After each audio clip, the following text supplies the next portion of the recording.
सभी साधनाओं, सभी विधियों, सभी मार्गों का एक ही लक्ष्य है और वह है मुक्ति।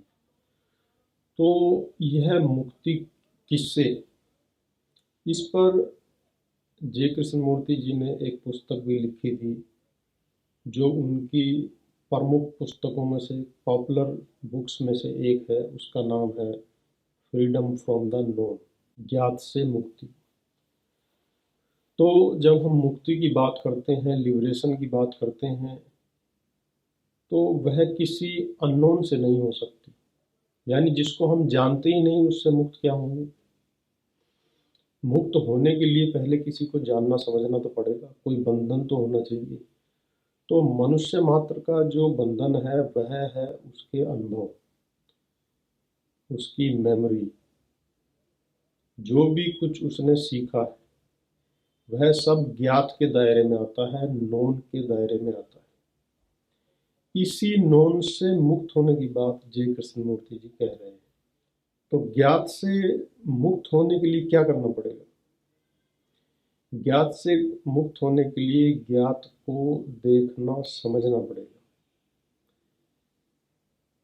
क्योंकि उस ज्ञात के साथ हमारा जो एक आइडेंटिफिकेशन है, एक हमारी अटैचमेंट है, वह अटैचमेंट ही एक प्रकार का संबंध पैदा करती है, एक रस्सी का काम करती है, हमको बांधने का काम करती है।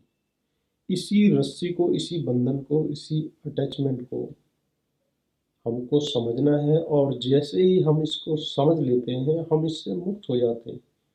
कोई शारीरिक परिश्रम करने की आवश्यकता है ही नहीं। और वास्तविक मुक्ति भी यही है।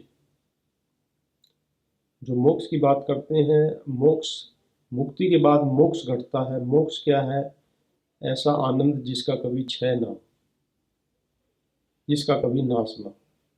तो वह मोक्ष तभी मिलता है जब सभी प्रकार के बंधनों से हमारी चेतना मुक्त हो जाती है। तो ये बंधन कौन कौन से हैं, ये अटैचमेंट क्या है, ये राग द्वेष क्या है, ये विषय क्या है? हमारा मन जो है सिर्फ उसी के बारे में सोच सकता है जिसकी इन्फॉर्मेशन उसके पास पहले से है। उसी विषय की कल्पना कर सकता है जिसको वह पहले से ही जानता है। उसी के बारे में सुखी दुखी हो सकता है जो उसके अनुभव पहले घटे हैं। भविष्य क्या है, भविष्य के बारे में मन कोई कल्पना कर नहीं सकता, क्योंकि भविष्य पूरी तरीके से अननोन है। तो हमारा मन क्या करता है, जो हमारा पास्ट है उसी पास्ट को मॉडिफाई करके, पास्ट के अंदर क्या करेगा, मॉडिफिकेशन करेगा, और उसी को फ्यूचर के रूप में प्रोजेक्ट करता है। फ्यूचर वह जानता ही नहीं है, और वास्तव में तो वह वर्तमान भी नहीं जानता, इसीलिए वर्तमान में, प्रेजेंट में वह रहना पसंद नहीं करता। तो हमारा जो मन रहता है वह रहता है सिर्फ और सिर्फ पास्ट मेमोरीज, और उसी के बेसिस पे अपना आगे का जो है प्रोग्रामिंग करता है। तो यादें चाहे, मेमोरी चाहे अच्छी हो बुरी हो, वह दोनों प्रकार से ही मनुष्य को दुख देती हैं। कैसे देती हैं? अच्छी यादें, अच्छी यादों को हम दोबारा रिपीट करना चाहते हैं, और बुरी आदतों से, हम के संताप से हम मुक्त होना चाहते हैं। तो यह जो ज्ञात है, यह जो नोन है, यह नोन ही हमारा माइंड है, मन है, जिसको हम मन कहते हैं, जीवात्मा कहते हैं, चेतना कहते हैं, कुछ भी आप नाम दे सकते हैं, चित्त कहते हैं। और इसी में सभी प्रकार के संस्कार है। संस्कार क्या है? जो अभ्यास हमको, जो आदतें हमको लंबे अभ्यास के बाद जो आदतें हमारे अंदर बहुत डिटरमाइंड हो जाती हैं, बहुत दृढ़ हो जाती हैं, उनको हम संस्कार कहते हैं, और वो संस्कार अपने को बार बार रिपीट करते रहते हैं। तो ये मन क्या है? ये मन है हमारे उन सभी संस्कारों का, अनुभवों का, यादों का, ये जो मेमोरीज हैं, इनका एक संग्रह है, इनका एक संघात रूप एक मन है। वैसे मन कुछ है नहीं। तो मुक्ति के लिए, लिबरेशन के लिए पहले मन का समझना अनिवार्य है। क्योंकि मुक्त हमें इन्हीं से होना है, इसी मन से ही मुक्त होना है, और कोई चीज़ मुक्त होने के लिए है नहीं। और वास्तव में जब मैं ये कहता हूँ कि मन से मुक्त होना है, तो आप ये जानो कि मन भी नहीं है। आप ये सोचेंगे कि ये कैसी बात कह रहे हैं कि मन नहीं है, हमको तो रोज़ महसूस होता है। तो ये मन आपका ऐसे है जैसे परछाई। जब परछाई को आप परछाई समझ लेते हैं तो क्या परछाई आपको परेशान करती है? लेकिन आप परछाई को परछाई ना समझे और उसको कुछ दूसरी एंटिटी जानेंगे तो उससे आपको भय पैदा होगा।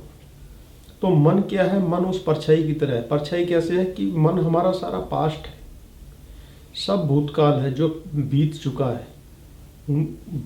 है, उन्हीं अनुभवों का संग्रह है, उन्हीं आदतों के अभ्यास से जो संस्कार बने हैं उनका संग्रह है। तो जब आप उनको समझ लेंगे तो आपको उससे मुक्त होने की जरूरत नहीं। अब मान लो कि जैसे कोई अपनी परछाई से ही मुक्त होने के लिए उससे लड़ता रहे, उससे लड़ने की कोशिश करे, उसे मारने की कोशिश करे, उसे काटने की कोशिश करे, तो वह तो एक मूर्खता है। तो ऐसे ही साधना में भी लोग मन को साधने की कोशिश करते हैं जो है ही नहीं। जब मन है ही नहीं तो उसको साधोगे कैसे? सिर्फ और सिर्फ समझने की जरूरत है कि मन क्यों नहीं है। जब इसका आप बारीकी से एनालिसिस करेंगे, विश्लेषण करेंगे, तो आप तुरंत इससे मुक्त हो जाएंगे। यह एक 10 सेकंड की भी बात नहीं है, जिसको समझने के लिए लोग सदियां लगा देते हैं। मुक्ति क्या है, परमात्मा क्या है, आत्मा क्या है। तो इसको समझना जीवन का सबसे आसान कार्य है। लेकिन दिक्कत क्या होती है कि हम परमात्मा को किससे समझना चाहते हैं? मन से समझना चाहते हैं। मन ही हमारे पास एक इंस्ट्रूमेंट है, एक यंत्र है, जिसके द्वारा हम उस असीम को जानने का प्रयास करते हैं। जैसे कोई व्यक्ति अपनी परछाई के द्वारा स्वयं को जानने का प्रयास करे, तो क्या उसकी परछाई किसी व्यक्ति की परछाई व्यक्ति को जान सकती है? नहीं जान सकती, क्योंकि परछाई तो है ही नहीं, लेकिन दिखती भी है। तो उसको प्रतिभाषिक सत्य बोलते हैं, जो प्रतीत होता है नहीं। तो ऐसे ही मन, अहंकार, ये चीजें भी है नहीं, पर परछाई की भांति ये सत्य जान पड़ती है। तो सिर्फ आपको यह भेद दृष्टि चाहिए जो मन को और आपको बिल्कुल स्पष्टता से, प्रज्ञा चक्षु आपके अंदर हो, जो आपको दोनों चीजों को बिल्कुल स्पष्ट रूप से दूध का दूध और पानी का पानी करके दिखा सके। तो यह काम बहुत आसान हो जाता है। और जितनी विधियां हैं, जितनी भी प्रकार की विधियां हैं, वह सिर्फ और सिर्फ एकाग्रता बढ़ाने के लिए, कंसंट्रेशन बढ़ाने के लिए। जैसे किसी व्यक्ति को उसकी परछाई से मुक्त होने के लिए कुछ नहीं करना, उसको सिर्फ समझना है कि यह मेरी ही परछाई है। तो ऐसे ही मन जो है पास्ट इवेंट्स है, जितने भी आपके इस जीवन में घटनाक्रम हुए हैं, उन्हीं का एक बंडल है, उन घटनाओं की मेमोरी का एक बंडल है, इससे ज्यादा कुछ भी नहीं है। जब आप इसको समझ लेंगे तो मन से आप मुक्त होंगे। इसी को फ्रीडम फ्रॉम द नोन कहा गया है। आशा करता हूँ आज का विषय काफ़ी हद तक स्पष्ट हो गया होगा। अगर आपका इससे संबंधित कोई भी प्रश्न है तो आप हमको कमेंट कर सकते हैं।